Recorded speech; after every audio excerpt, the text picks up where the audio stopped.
Oh, little puppy. It's a little puppy. Little puppy. This is a little puppy. Little baby.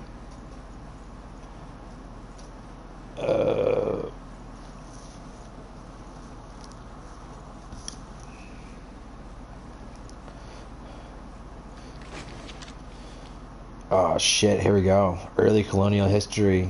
Are we ready? Oh yeah.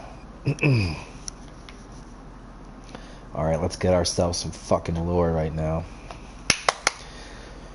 No other land has had such a wild and bloody recent history. From colony to... Damn, I don't even know what that is. To Free Republic, the Deerwood has undergone a trial by fire to emerge as a powerful force of the Eastern Reach.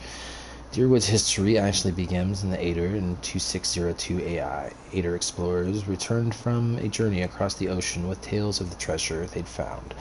They discovered countless ruins scattered through the forests as well as plains to the north of the trees that would be perfect for growing Vorlos. There was a problem, however.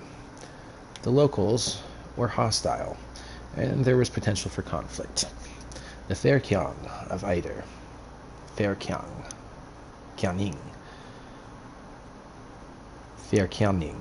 right? Koning? I don't know. The two dots on top of the O don't help me. It's called First King. The First King of Aedyr knew that it was too good an opportunity to pass up and sent more explorers to scout and map the area. Exploration continued over the next 20 years. Small groups of explorers traveled back and forth between Aedyr and this new world with a handful of colonists, setting up small camps to establish a base for the explorers to work out of. Conflicts with the locals, who the Aedrans learned were called the Glenfathans, were rare. Just read about those, but frequent enough for the First King to send a small squadron of guards to protect his citizens. These guards established a central base on the river in the western section of the woods. This settlement would eventually become the city of Deerford, upon which the... or maybe it's Direford. It's probably Direward makes more sense. Oh, Direford. Upon which the modern-day village of the same name is presently built. Once that base was established, the first permanent Aedyran settlements began north and west of the Bale River. Over the next 3 years, thousands of Aedrans began the trek from Aedyr to the new land. The Glenfathans, who seemed to revere this ruin scattered through the forest, caused a few problems with some of the settlements, especially those founded near the ruins themselves. These were easily taken care of by the colonists with the help of the Imperial Guard.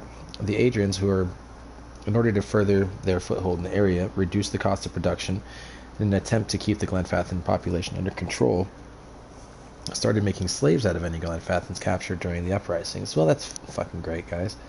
This resulted in a great increase in tension between the two groups. No shit.